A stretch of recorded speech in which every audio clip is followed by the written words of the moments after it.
additional time in terms of reach out as you start to look at engaging in conversations around permitting in the municipal film offices. They're all working very hard, and some of them are coming online more slowly, and certainly our team is there to assist as that transitions. So I also wanted to just speak quickly about Real Green, encouraging people to go online and take the free carbon literacy course. They also have been working on COVID-19 sustainable practices and what that's going to look like with how sets are now.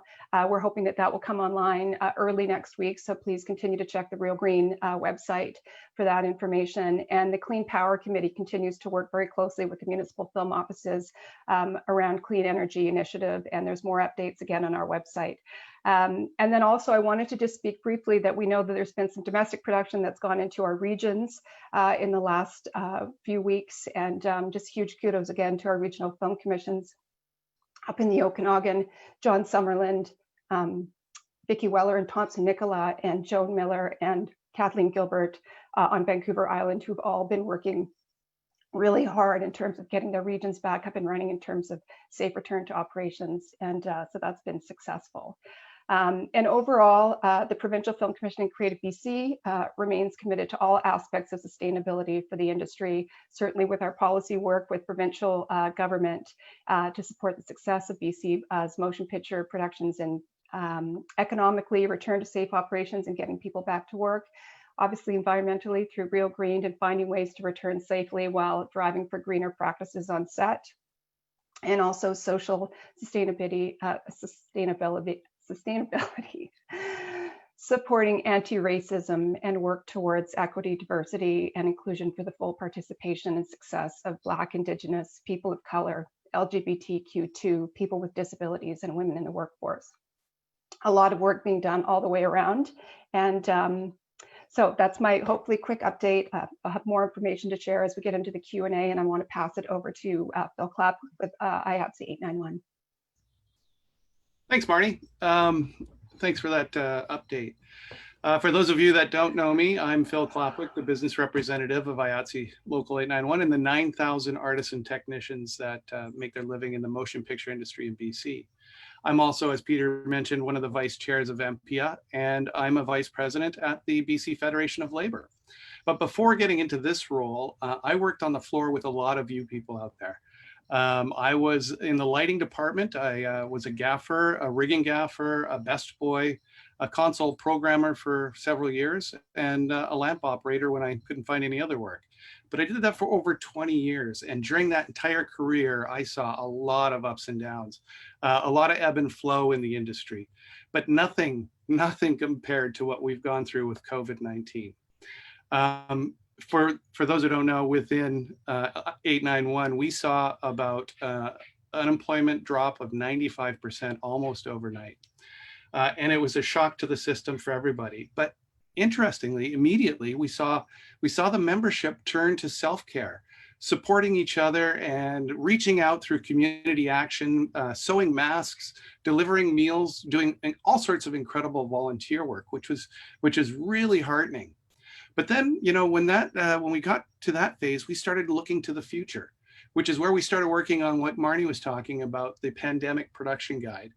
And that is the result of an incredible collaboration of all of the industry stakeholders.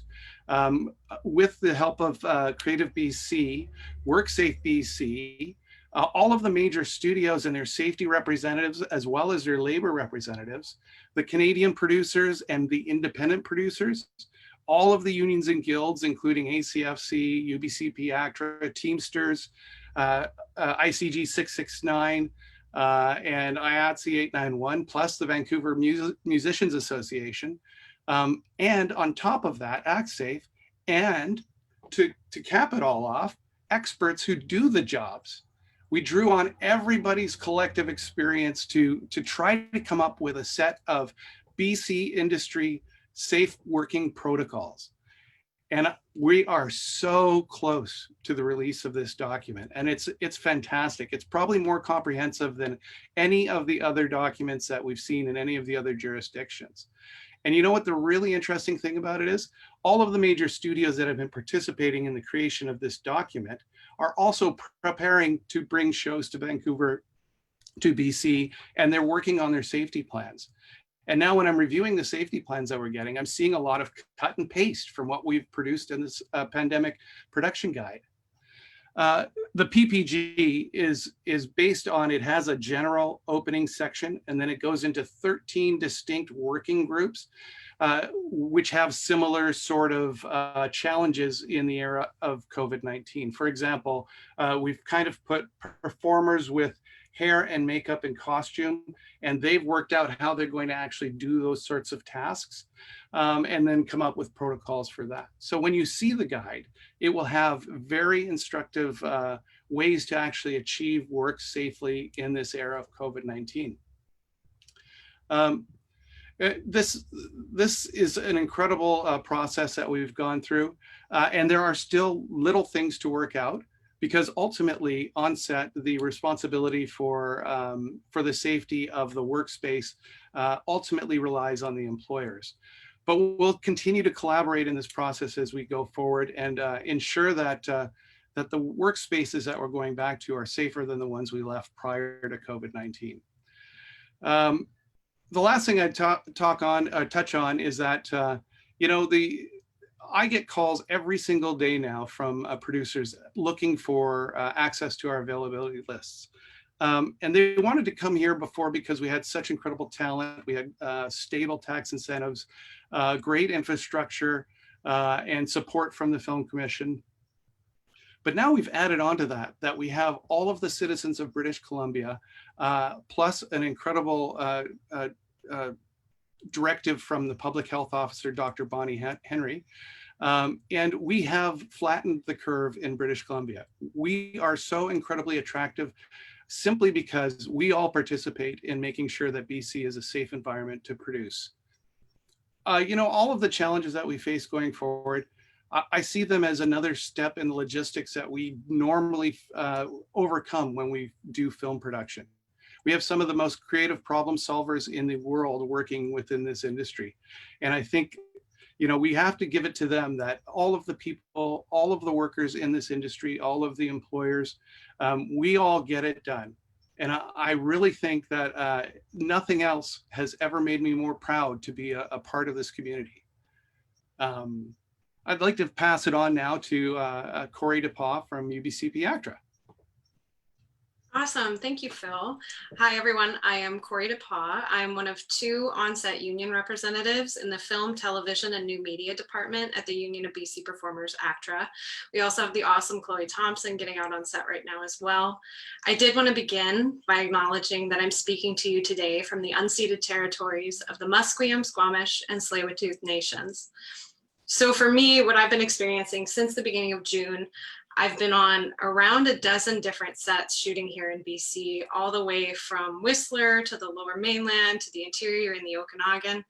And as such, it's kind of afforded me a really unique vantage point to see how each of these individual productions is adjusting its practices, not only to keep its crew and its cast safe, but get the industry back up on its feet. A really common comment I'm getting from people on set, both cast and crew, is I was nervous to come back. I was scared to come back. I didn't know what to expect. And as such, we're kind of, it's like the first day of school. We're on the same learning curve and figuring out how to safely operate and create in the middle of a pandemic. Right now with the union, there is constant communication between our members on set, the union, and productions. We're really asking productions to identify those moments of close proximity work and figuring out how we can reshoot that scene. We're seeking out solutions to mitigate the risk of performers being in close proximity. The first question we ask is it needed? Can it be shot in a different way? Can you cheat the angles, either of the cameras or the performers? As Phil just mentioned, it's been mentioned here before, we are a creative industry and there's so many different creative solutions to these kinds of scenes. We are seeing intimacy coordinators being engaged on a more frequent basis, and not just for scenes of intimacy, but these scenes of close proximity and direct contact. They are great resources and they have awesome alternative options for productions for these kinds of scenes. And with everything coming back, we're also really seeing that these safety protocols and these safety plans, they are living documents. Information surrounding COVID is constantly changing. And so what works in theory or what looks great on paper in your safety plan might not work by the time you go to camera. So it's important to keep up to date on all the new information. I know WorkSafe has even just issued new guidelines for close proximity and intimate scenes in their return to work protocol. It's also important to keep up to date with the safety plans for the sets that you're on. We are creatures of habit, and sometimes we need a little reminding. We're not used to working in PPE. We're not used to not being able to hug or high five of the colleagues we haven't seen or worked with in months. So it's really important to stay on top of the individual safety plans for each set that you're working on, because no one that I've seen yet is absolutely the same. So ultimately, while filming during a pandemic definitely has its challenges, both expected and unexpected, and with the best practices surrounding COVID-19 constantly evolving, I'm really encouraged from what I've seen on set to see our industry and our community working really safely and effectively during such unusual times. And now with that, I'm going to hand it over to the incredibly talented Norma Patton-Lowen. Hi, thank you. Yes, I've been in the industry for many years, 48 to be precise.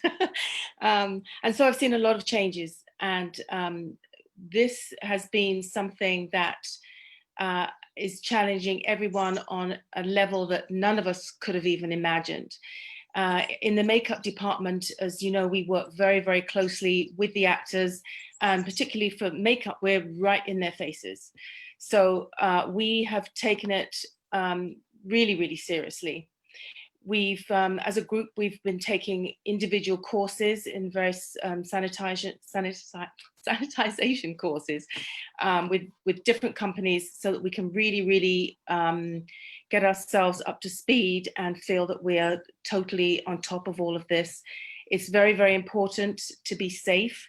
We are sanitizing or deodorizing our trailers, in that all our instruments that we use on the actors have to be kept absolutely separate. We have clean boxes and contaminated boxes. So after we've used things on an actor, we then put them into a contaminated labeled box, where those things are then taken away and they are cleaned. Every actor, we already keep things fairly separate anyway, but we've got to go the extra mile now and make sure that everything we use on an actor is kept absolutely separate in their own bag, sealed. We have to wear protective clothing, of course, but we have to put protective clothing on them. We're wearing masks and also visors or goggles, whichever we choose. We are in talks to get all the trailers properly ventilated, so that any of the germs, virus can actually be moved out of the trailer.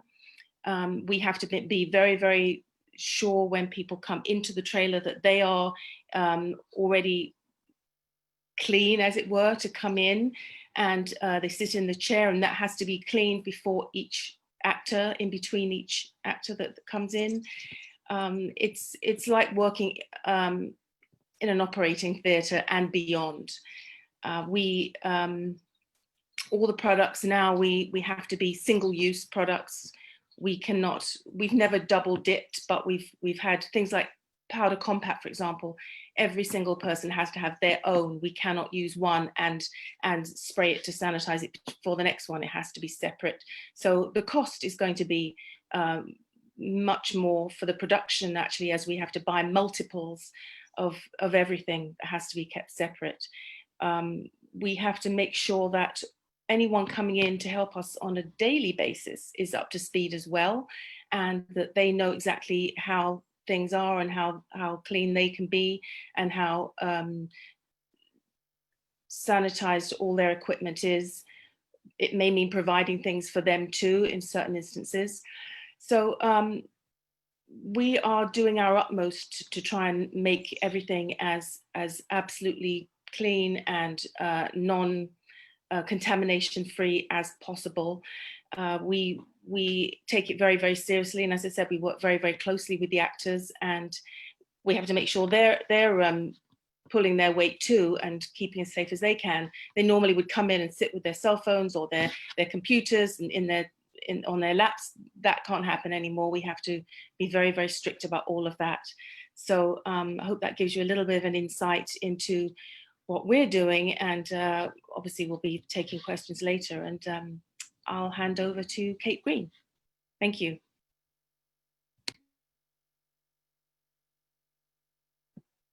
Okay, hi everyone, happy Friday. My name is Kate Green, and I have a small but growing production company called KGP Films, and we specialize a lot in digital short form content, scripted television series and documentaries. And today I'm going to be talking about NarcoLeap and a little bit about the show if you don't know. So last season, or season 1, it aired on TELUS Optic TV, CBC Gem, and our YouTube channel. And season 2, we are going to be on Highball TV as well as NarcoLeap.com and our YouTube channel.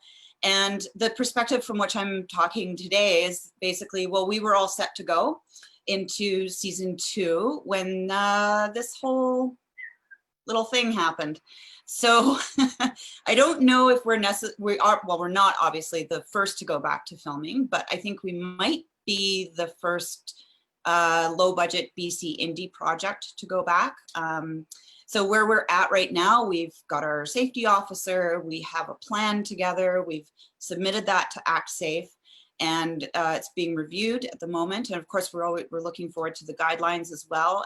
As a few of my co-panelists have mentioned, these are evolving and sometimes changing situations and protocols, so you have to be able to adjust as it goes. And we're just taking one day at a time right now. So that is a very short and sweet introduction, but I look forward to questions, and hopefully I can add to the conversation. It's my pleasure to now pass it off to the magnificent Hans Dayal. Hans? Merci Kate et Peter et Marnie pour la chance ici. Bonjour tout le monde et mes amis dans le secteur de services en particulier. Je suis très content et privilégié d'être invité pour parler avec vous cet après-midi et de partager mon expérience, mon parcours jusqu'ici pour arriver à relancer la production de notre série. Hans, sorry Yes. to interrupt. Yeah. I might not have been clear, but we've approved the English version of your presentation for this particular town hall. Well, isn't there subtitles? Didn't you get the subtitles in? I thought we were doing subtitles. That's for the next version. The next version. Yeah, Well, today it's the okay. English version. Okay. I mean, at some point we're going to have to represent the French speaking. I mean, it's one of the official languages of our country, and we just want to address, we take so much time addressing all the groups. I think that we should recognize the French in all this I feel a little underrepresented personally. Well, thanks for doing your part, Hans. You're welcome. And thank you. I'll get right to it. I just thought we'd start with a little bit of a lighter moment because some of these panels can be tough, and it's a tough time. Anyways, it's been 4 months since this whole crazy thing took hold of our world, and we've all been suffering through it and not being able to return to make movies and television shows and earning our living. And, for me personally, when I heard that we were being shut down, I was so afraid because I've got little kids. And like so many folks, I think we realized really quickly that it wasn't just happening to us. It wasn't just happening to our business, but it was happening everywhere. And there were so many other industries and so many pockets of the world that were going through this exact same thing. I pretty quickly decided, because I was just starting to get really going on this show, Turner and Hooch, to just hold fast and just try to figure out how I could get to work and prepare my friends and my mates and my buds any way that I could. And the first thing was just how do other industries deal with this?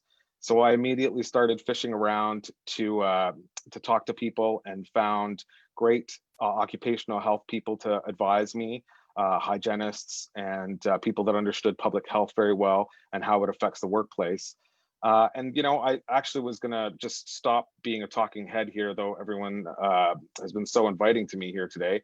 But I thought I'd share my screen just to show a little graphic, just to illustrate how challenging this whole thing was. Just give me 1 second here. And I think, yeah, I hope you can all see this. Oh, let's see here, hold on. There we go. I think you can see that, I would hope. Oh, sorry, that's my, I also built, I was so starved for information that I built a whole Wikipedia for myself for COVID, just so I understood the disease. And all of a sudden I felt like I had a PhD in this thing. But going back through it, or sorry, this is the post graphic, but this is kind of how I see our world, that when we're in production, when we start a show, there's the creative people over here that are making, that, you know, writing scripts and talking about how they're going to execute it. You know, then there's the studio or the employer, the producers, the people that pay for it. And down here is usually the people that I have the most fun with, and that's the government folks and the authorities and all the regulators and people that help tell us what our boundaries and parameters are so that we can execute our plan. Well, this is a very pretty sort of scheme Venn diagram of things. This is what it became like when COVID hit us like a ton of bricks. And all of a sudden I saw this other bubble show up and influence absolutely every aspect of everything we did. So navigating this has been the most challenging and the least fun that I've had in this business, I would probably say, like so many of you. But at the very least, I got the chance to do it, and we're seemingly going to be shooting something at some point soon. I think the studios are still battling a lot of things that I'm sure that Phil and Marnie and Peter can tell you more about. But I know that the studio and our executives have been very inviting and welcoming and taken our ideas, because I don't think in all my time in Hollywood I've ever heard so many people say, I don't know. That was the catchphrase and the start of most conversations and the end of most conversations, those famous words of I don't know. I'll just get right to the end here. I mean, I just thought I'd share that little brief snippet and be a little bit more colorful than a lot of the folks here. I'll just say this. We have to make our environment safe for you guys to work in. So you have to bear with us a little bit. I know it's very tough to consider all the elements, and we're working on it. People are working on it day in, day out, all the time, and it's happening. We're gonna get back there. And what I realized above all is that British Columbia's film community is one, it speaks really strongly with one voice. The people here are the finest craftspeople, the finest artists in the world. I've talked to people from all over the world over this, and it's proven itself time and time again. We're doing a great job. We just need to get that over this little hump, just a little bit further over this hump, and we'll be right back at it. And you know, and finally, I just want to say that there's the amount of stress and the amount of hardship that not having a paycheck can bring to people and to a family. It's the most awful part of this whole thing, I think, for everybody. But there is a light at the end of the tunnel. It's absolutely right there. If you could just hunker down, hold fast for just a little bit longer, I think we'll get there, and we'll be back at it in no time. For at least for the folks that I know that live in my world, where we're not in a lot of control over all the aspects, and we can't rely just on provincial guidelines and things like that. We have to look elsewhere for our livelihoods. So hold fast, it's coming, and rest assured, you know, it's there. Just be cool, be kind, all that good stuff. And Vive le Canada. I'm bringing back the Namaste. I'm gonna throw this back to Peter Leitch here, the Nick Nolte to my Eddie Murphy. Thank Hans, and thanks to all our panelists. We now have some questions that were sent in advance by our audience, so we have time for some of those. If we don't get to your question, be assured that we are going to address the issues, and there's teams of people out there that are going to do that on behalf of the industry. So the first question, Phil, how about you take this one? Will it really be safe to go back to work? I know we've done a lot of work, but is it going to be safe to go back to work? Well, I honestly think it's going to be safer than it was for a lot of reasons. You know, we're never going to be able to completely eradicate the risk of contracting the COVID-19 virus. That until we have a vaccine and herd immunity throughout, that risk is always going to be there. But whether or not our sets are going to be safer, like if we think to all the crew flus that we've all been through, where one guy gets it, brings it to set, and next thing you know, everybody's down with the flu. I've seen that so often. That's going to be a thing of the past, because as soon as somebody presents with any sort of symptoms like a runny nose, well, they're going to be asked to leave the set simply because it might be COVID-19. So for that reason alone, our sets are going to be so much safer than they were. Also, all of the precautions that are being taken to sterilize, clean, proper hand washing hygiene, all of that is just going to make for a better process for filmmaking. Is it going to be 100% safe? Well, you know, there's always inherent risk in everything. But I think that our attention to detail now is going to be so heightened that we're going to be safer than we were. Kate, on that question, are you feeling the same way?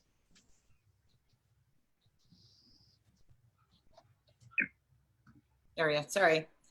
About the sets being safer?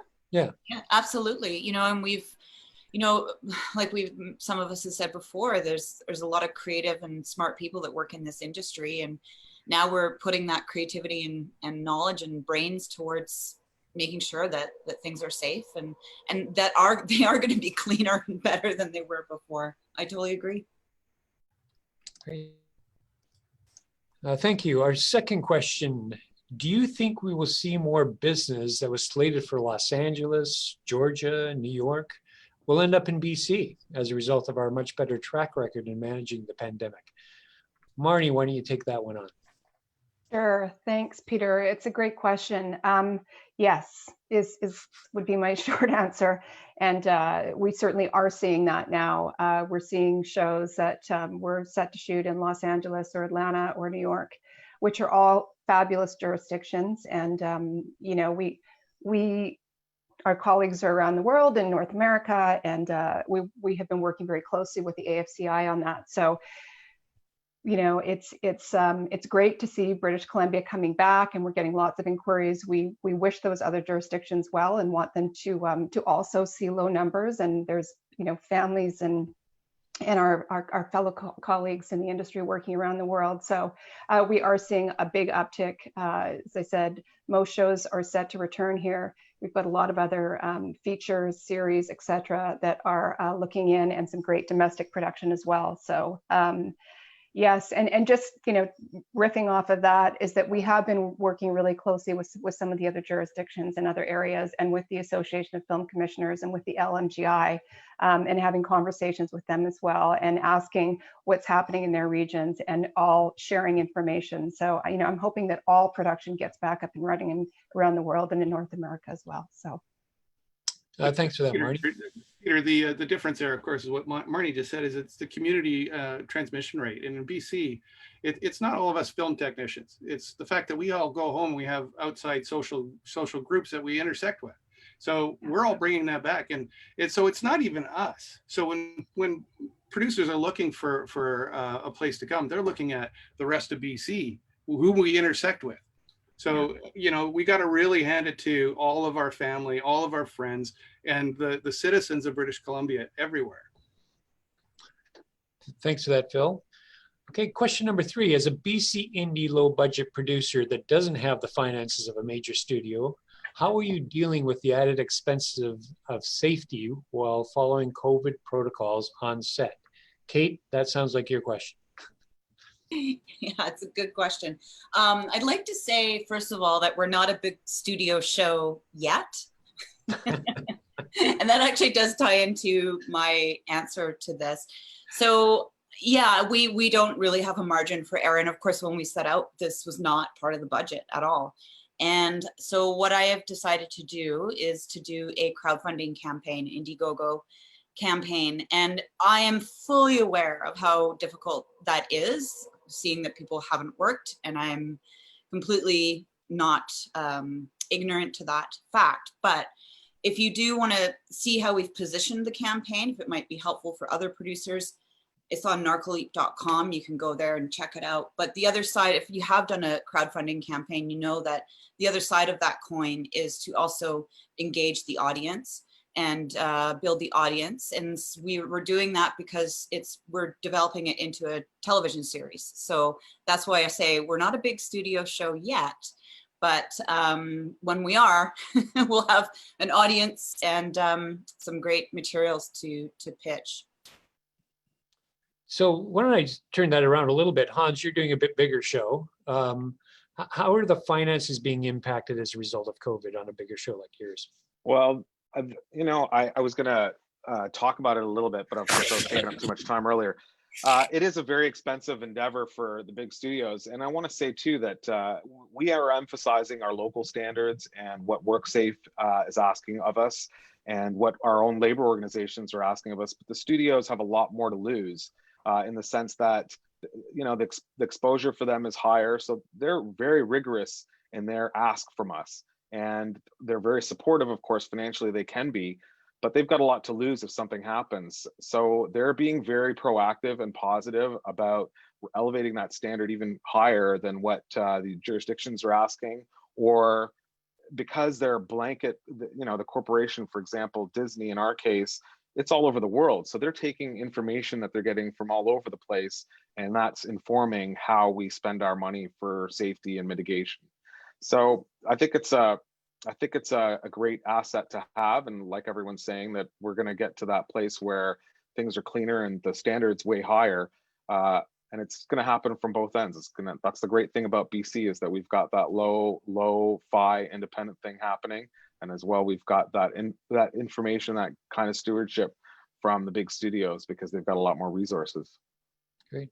But again, let me just chime in on that, Hans, as well, is that the fact that everybody's attuned to safety. It doesn't matter your budget level. So, you know, it's funny because you talk to producers of every single level, and they're all concerned about the worker safety. It's not, that is the common thing throughout all of it. And yeah, it costs a bit more to every production, but again, we can find ways to do it that are creative and outside the box. So I'm just really thrilled that we get to be part of the conversation. Great, thanks, Phil. Okay, question number 4.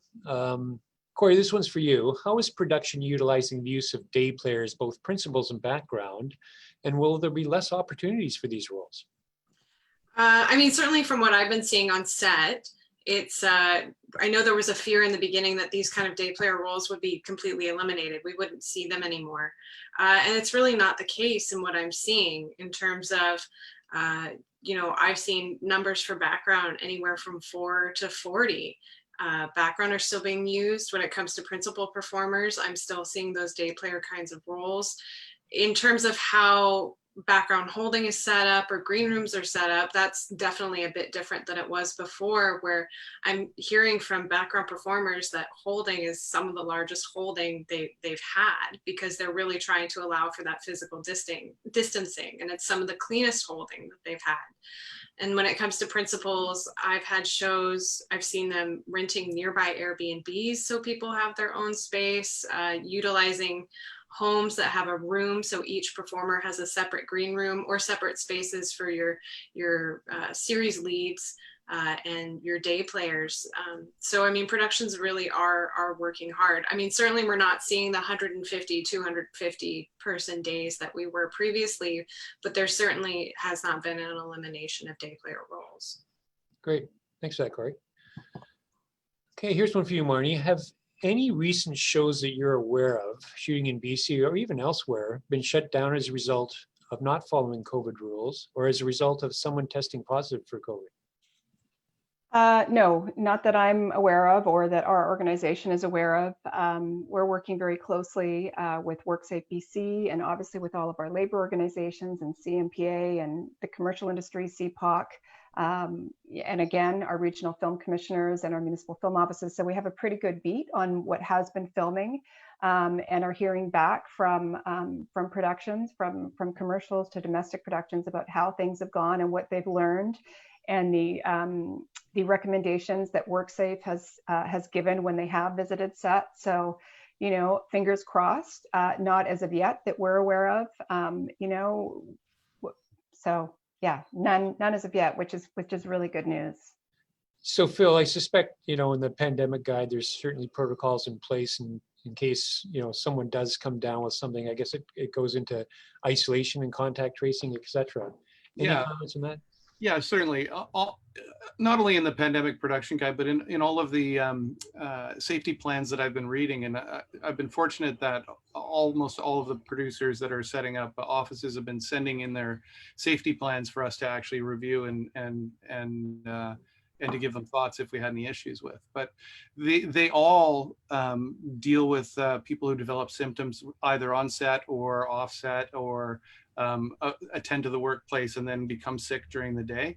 And generally it's isolation and then removal, cleaning and sanitization. But the person is definitely directed to contact the public health authorities and to go through the 811 and get an assessment there, as well as possibility of testing and that sort of thing. But yeah, it's fully contemplated in each one of the safety plans I've seen. Of course, Kori, I guess it's a real challenge if it's a cast member or a significant cast member.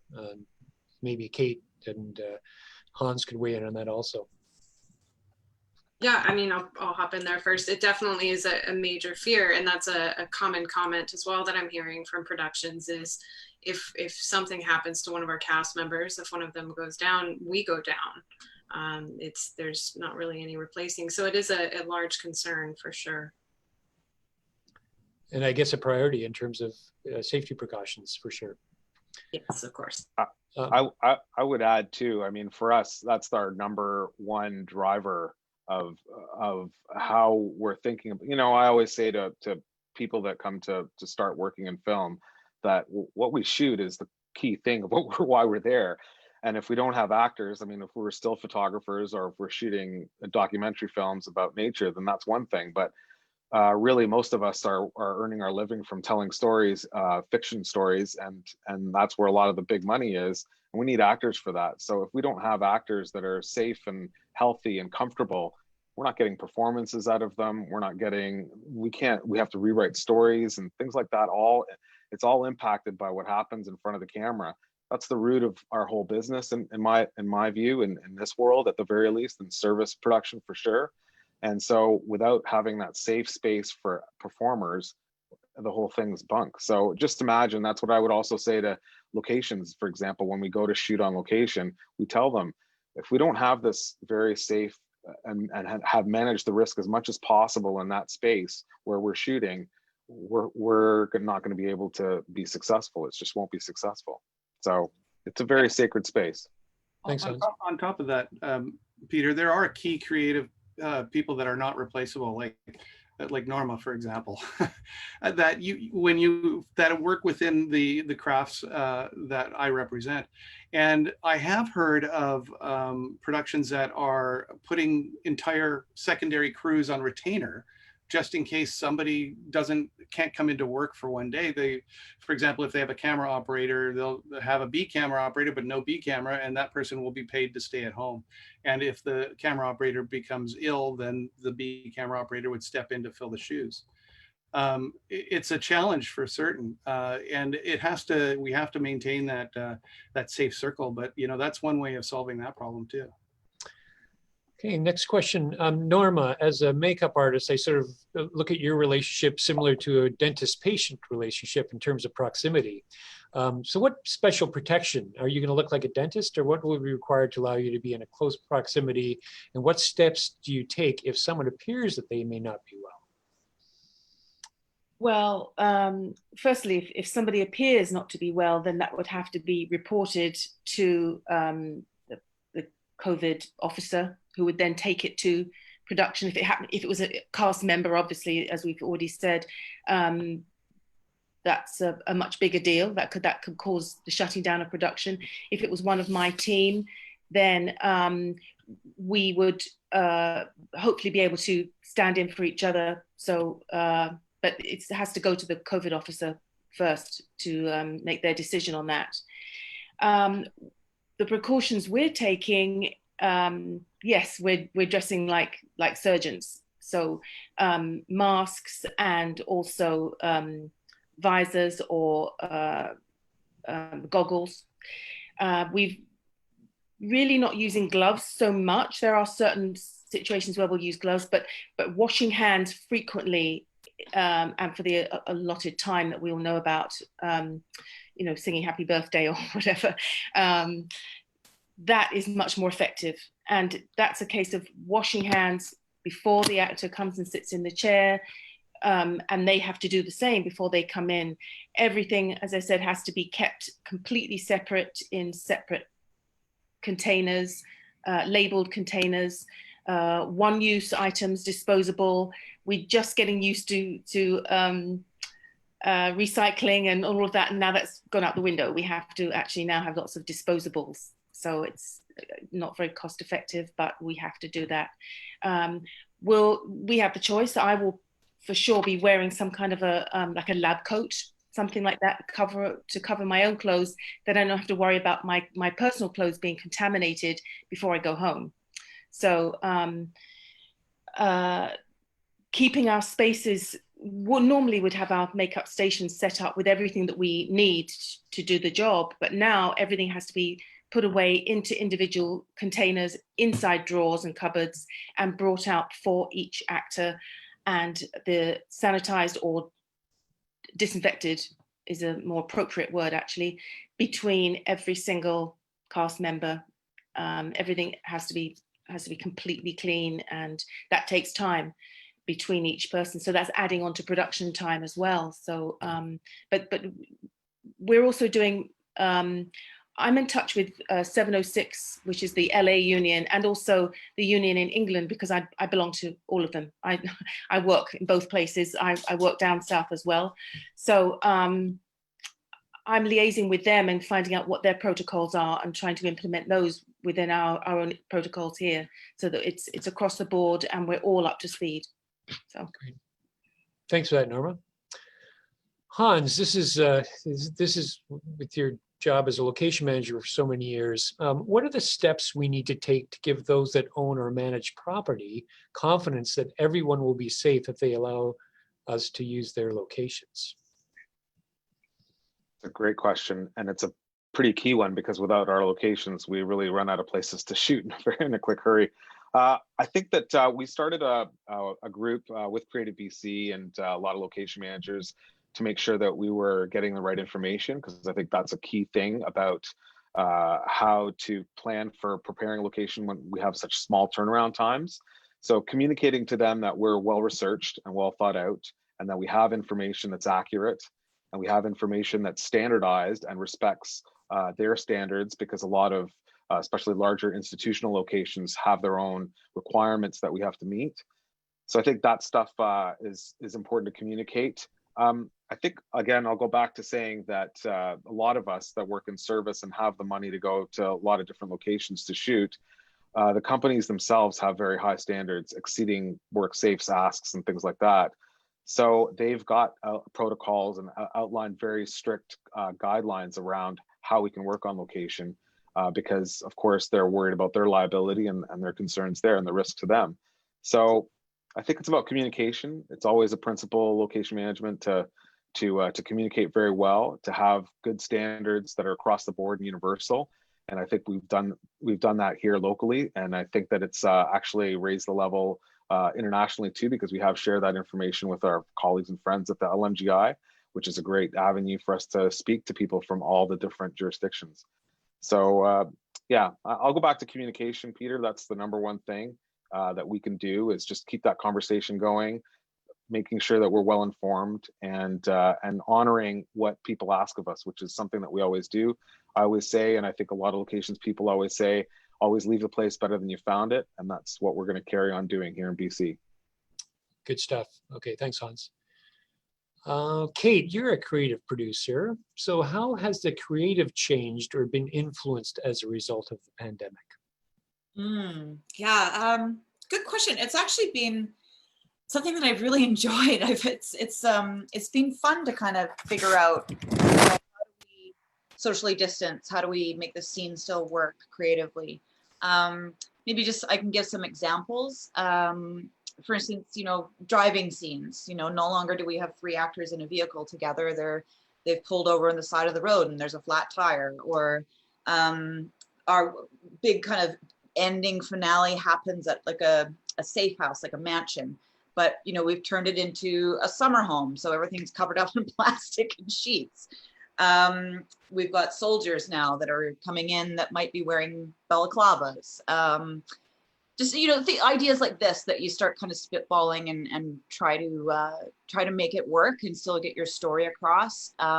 We're looking at having a kiss take place, but in the astral realm. So it would be visual effects and, you know, the actors wouldn't actually be kissing. So, you know, it's just been fun to kind of use your mind creatively and figure out how do you still get it across. But yeah, absolutely. The creative has changed. Wow. Yeah. Kori, you've visited all these sets. Has there been any surprises in regards to protocol that you thought might work or other things that work better? Definitely. And I mean, it kind of harkens back to what I was talking about earlier with what looks great on paper might not necessarily work in practice. A big one, and Norma might be able to speak to this a bit more as well. A lot of safety plans are suggesting that performers will be in PPE right up to the point of filming. And that sounds great until you get there and you realize that in putting a performer in a mask, it wipes away a lot of the hard work that makeup has put in, and then it involves even more touches and more time in close proximity. So that's been kind of an interesting one to see productions figure it out and the solutions kind of evolve. And what I'm seeing now that productions are doing are a face shield, but instead of it being on the headband, because then that'll mess up the hard work of hair, they're on a set of glasses. So it just kind of slides onto your face and you're not messing anything up. And there's other things too, like some productions are great in the morning in terms of they have their plan set out for your COVID set check and all that kind of stuff. But then once you have a second wave, maybe of background performers or crew coming in the afternoon, they don't necessarily have those protocols set up for those groups coming in later in the day. So we're trying to remind productions of that, to keep in mind that you do have different waves. We're not a normal 8:30 to 4:30 job. Great. Well, thanks. Well, I think we're running out of time on questions. So first of all, I'd like to acknowledge the great work and support and leadership from Creative BC and Prem and Marnie and the team there. They've really shown strong leadership throughout this process. So really appreciate that. I'd also like to thank our panel. That was an interesting discussion today, and for all their continuing contributions, and thank our audience for taking the time to participate in this town hall. We've not set a date yet for our third town hall, but we know we're going to have one when we really get started up, just share some of our experiences and what's happening, and you know, as Kori mentioned, some of the changes that happen on the fly, and Phil mentioned. I'd really like to thank the engine of AMPIA, Amber and Leslie Wooten, Amber Orchard and Leslie Wooten, for all the work they do in making this all happen. So really appreciate that. And I hope everybody has a fantastic weekend. But before we sign off, I'd like to turn this back to Marnie G, BC Film Commissioner, with some final comments. Marnie. Thanks, Peter. I'm going to echo thanks to AMPIA, to yourself, Peter, in terms of the leadership AMPIA has shown, and also to Amber Orchard and Leslie, again, the engine. I like the way you put that.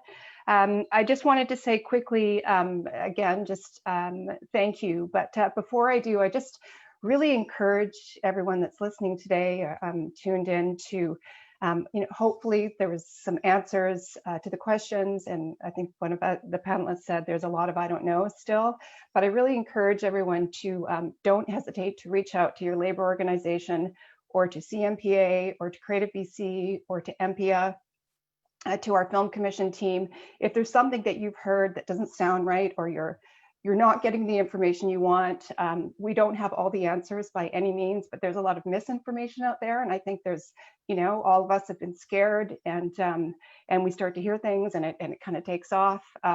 So I just really encourage you to find a resource that you trust to reach out. If you don't have one, please call our office, and we'd be happy to talk to you as we move through this. And we're all trying very hard to get it right. As I said, Phil said earlier, there's a lot of very bright people that are working very hard to make sure that we have safe return to operations in British Columbia.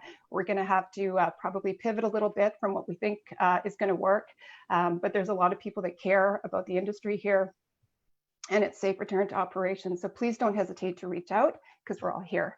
And so with that, I just wanted to say thank you to the province and to our Ministry, Tourism, Arts and Culture, Minister Bear, for all the work that they've been doing in terms of bringing our industry back up online, and Premier Horrigan, and also to Prem Gill and the leadership from our organization as well.